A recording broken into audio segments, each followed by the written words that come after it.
ఇది జీవో 2022లో అంటే YSR CP government లో ఉండేటప్పుడు ఈ జియో ఇష్యూ చేశారు. అయితే విషయం ఏమైందంటే కరెక్ట్ గా 15 days బ్యాక్ 20 days బ్యాక్ మాకు అన్ని కలిపి ఒకే పోర్టల్లో అంటే సింగిల్ విండో విధానం తీసుకొచ్చి ఆ సింగిల్ విండో విధానంలోని ఇప్పుడు మన electrical department permission, R&B permission, panchayati municipality permission, police permission, electricity permission, ఈ 5 పర్మిషన్స్ డెఫినెట్ గా మనకి వినాయక మండపం పెట్టాలంటే ఉండాలి. ఇంతకు ముందు ఏం చేసేవారంటే ఒక్కొక్కరు ఒక్కొక్క దగ్గరికి వెళ్లి పర్మిషన్ తీసుకునేవారు. మేము అలా కాకుండా ఒక జాయింట్ ఇన్స్పెక్షన్ పెట్టి ఒక జాయింట్ సింగిల్ విండో విధానం పెట్టాం.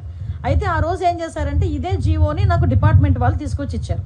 ఇస్తే నేను యాస్ట్రీస్ గా ఈ జీవోలో ఏదైతే ఉందో మేము దాన్ని చెప్పడం జరిగింది. అయితే ఈ విషయం తెలుసుకున్న వెంటనే గౌరవ సీఎం గారికి విజ్ఞప్తులు వచ్చినాయి. గౌరవ సీఎం గారు కూడా దీని విషయం మీద మమ్మల్ని అడిగిన వెంటనే సార్ ఇలా జరిగింది, ఇలా జీవో ఉంది అంటే ఇమ్మీడియట్ గా ఆపండి, ఎవరు కూడా రూపాయి కూడా కలెక్ట్ చేయొద్దు. ఎస్పెషల్లీ ప్రతి సౌండ్ సిస్టమ్ కి మనకి ఏదైనా మనం సౌండ్ సిస్టమ్ పెట్టామంటే దానికి పర్టికులర్ గా మైక్ కి పర్మిషన్ తీసుకోవడానికి 100 రూపాయలు తీసుకుంటారు డిపార్ట్మెంట్ వాళ్ళు కూడా. అది కూడా తీసుకోవద్దు వినాయక చవితులకి అని చెప్పి చాలా క్లియర్ గా 10 రోజుల క్రితమే ఈ విషయం చెప్పడం జరిగింది. ఎవరు దగ్గర ఎక్కడ కూడా ఎటువంటి ఫీజెస్ కూడా కలెక్ట్ చేయట్లేదు, ఎటువంటి చలనాలు కూడా కలెక్ట్ చేయట్లేదు. ఏదైతే వినాయక చవితి అదే విధంగా దుర్గా నవరాత్రి ఉత్సవాలు మన రాష్ట్రంలోనే కాదు మన దేశంలో చాలా ప్రెస్టేజియస్ గా చాలా భక్తి శ్రద్ధలతో చేసే భక్తులు ఎవరైతే ఉన్నారో వాళ్ళెవరు కూడా ఇబ్బంది పడకూడదనే 10 రోజుల క్రితమే గౌరవ సీఎం గారు అందరికీ కూడా ఇన్స్ట్రక్షన్స్ ఇవ్వడం జరిగింది. ఈ రోజుకి కూడా కనీసం మైక్ పర్మిషన్ కి కూడా మేము ఎవరం కూడా డబ్బులు తీసుకోవట్లేదు. ఇది క్లియర్. దీనికి నేను 20 రోజుల క్రితం మాట్లాడిన మాటల్ని తీసుకొచ్చి వైఎస్ఆర్సీపీ వాళ్ళు ఏమీ లేదు అన్నట్టుగా ఈ రోజు కావాలని దాన్ని ట్రోల్ చేసే పరిస్థితి చూస్తా ఉంటే వాళ్ళ తాలూకా తెలివి తక్కువతనం, అదే విధంగా